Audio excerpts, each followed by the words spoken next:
సంతానలేమి సమస్యకు చక్కటి పరిష్కారం చూపిస్తున్న Ria fertility test tube baby center CN hospital Kurnool.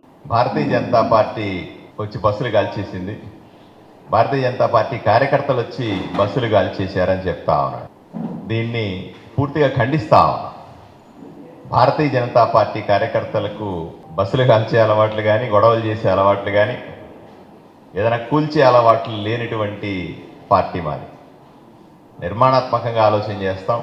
Party కార్యకర్తలు నిరంతరం దేశం కోసం, రాష్ట్రం కోసం, రాష్ట్ర రాజకీయాల్లో మార్పు కోసం ప్రయత్నం చేస్తుంటారు తప్ప ఏ రోజు కూడా ఇంకొక ఆస్తులు కూల్చాలనో, కాల్చాలనో, దౌర్జన్యాలు చేయాలనో, గొడవలు చేయాలనే ఆలోచనతో ఎప్పుడూ ఉండరు.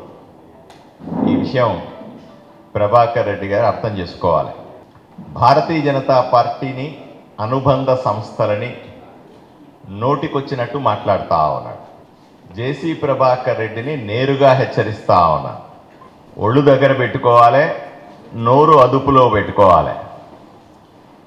నోటికొచ్చినట్టుగా భారతీయ జనతా పార్టీని కానీ, భారతీయ జనతా పార్టీ అనుబంధ సంస్థల్ని కానీ, ఆర్ఎస్ఎస్ లాంటి మహోన్నతమైనటువంటి సంస్థను కానీ నోటికొచ్చినట్లుగా మాట్లాడితే చూస్తూ ఊరుకునేది లేదు.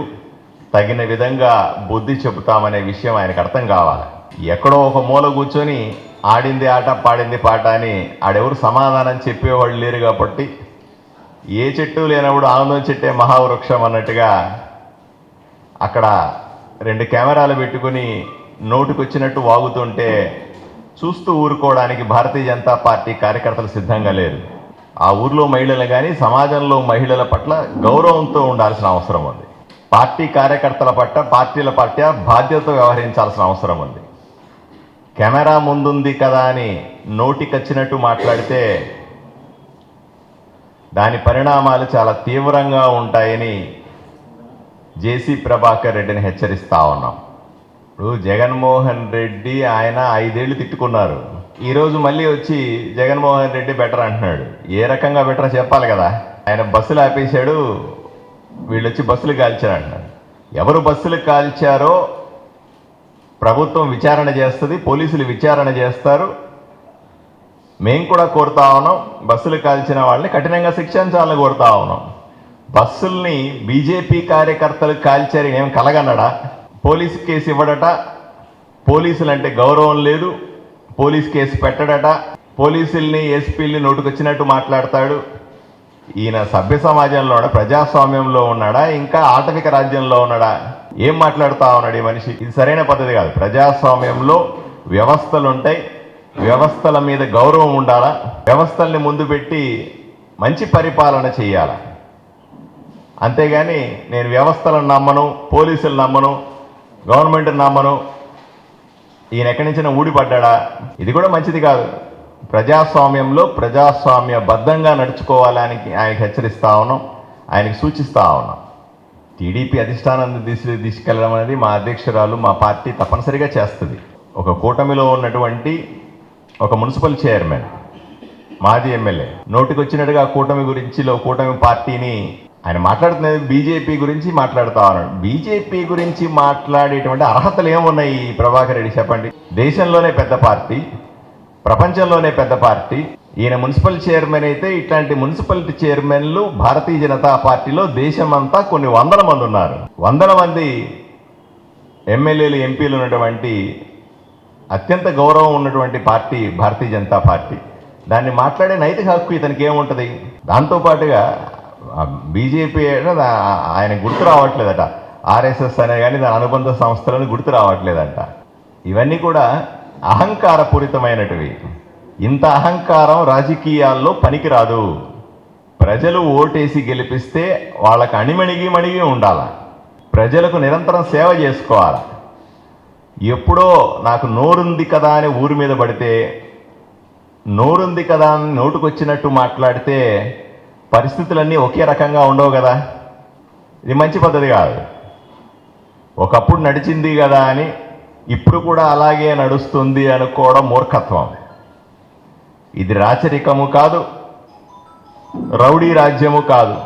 ఇది కూటమి ప్రభుత్వం, అత్యంత ప్రజాస్వామ్యమైన నడిచేటువంటి ప్రభుత్వం. అతను మాట్లాడుతుంది గౌరవం ఉన్న పార్టీల గురించి, సంస్థల గురించి ఇకనైనా మానుకోవాలి. ఎవరు సమాధానం చెప్పేవాళ్ళు లేరు కదా అని ఎక్కడ పడితే అక్కడ నోరు పారేసుకుంటే తగిన మూల్యం చెల్లించుకుంటాడు. ఆయన్నే అడగాలి. ఇప్పుడు బీజేపీ కార్యకర్తలు ఆయన బస్సులు కాల్చాల్సిన అవసరం లేదు. ఒకే కూటమిలో ఉన్నాం, 2 మిత్ర పార్టీలు, కాల్చాల్సిన అవసరం లేదు, గొడవ పడాల్సిన అవసరం లేదు. అతనికి నిజంగా బీజేపీ కార్యకర్తలు అలా చేసి ఉన్నారని అనుమానం వస్తే అతను పోలీస్ కేసు పెట్టాలా? పోలీసులు విచారణ చేస్తారు. పోనీ బీజేపీ కార్యకర్తలు బస్సు కాల్చారని ఏ ఆధారంతో మాట్లాడుతున్నావా నువ్వు? నీ దగ్గర ఎవిడెన్స్ ఉంటే మీడియా ముందు పెట్టు. నా దగ్గర సీసీ ఫుటేజ్ ఉంది, లేదా పలానా వ్యక్తి ఫోటోలు తీశాను, పలానా దగ్గర వీడియోలు ఉన్నాయి, ఇట్లాంటివి చెప్పాలి తప్ప ఆధారాలు లేని మాటలు మాట్లాడి ఏదో ఒక రూమ్లో కూర్చొని ఒక కెమెరా పెట్టుకొని నోటికి వచ్చినట్టు మాట్లాడడం అన్నది సరైన పద్ధతి కానే కాదు కదా. పార్టీల మధ్య 100 గొడవలు ఉంటాయి.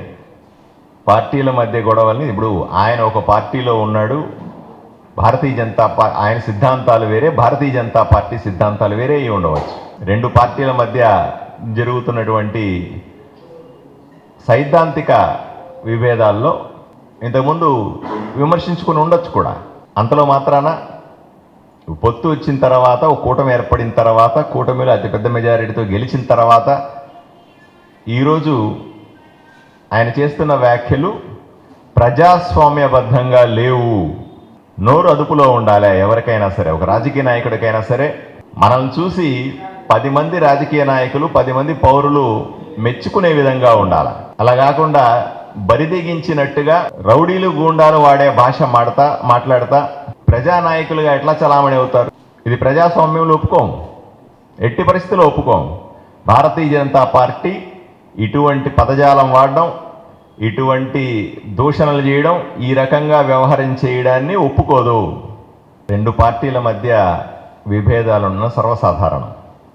కూటమిలో పార్టీ నాయకుల మధ్య సాధారణంగానే అభిప్రాయ భేదాలు ఉంటాయి. వాటిని పరిష్కరించుకునే పద్ధతులు కూడా ఉంటాయి. కూటమి చంద్రబాబు నాయుడు గారు స్పష్టంగా చెప్పారు, రాబోయే 25 సంవత్సరాల పాటు ఈ కూటమిని కొనసాగించాలా అని గౌరవ ముఖ్యమంత్రి చంద్రబాబు నాయుడు గారు కానీ, గౌరవ ఉప ముఖ్యమంత్రి పవన్ కళ్యాణ్ గారు కానీ ఇద్దరు కూడా చాలా స్పష్టంగా చెప్తా ఉన్నారు. ఇక్కడ కూటమి సమస్య కాదు, అతని వ్యక్తిగత సమస్య ఇది. కూటమిలో అందరూ అలా లేరు, అతని వ్యక్తిగత సమస్య. ఏదో మనసులో పెట్టుకొని, లేదా నేను ఏం మాట్లాడినా ఎవరు పట్టించుకోరులేనో, నేను ఏం మాట్లాడినా నడుస్తుంది లేనో భారతీయ జనతా పార్టీ మీద నోటికొచ్చినట్టు మాట్లాడితే ఎలా?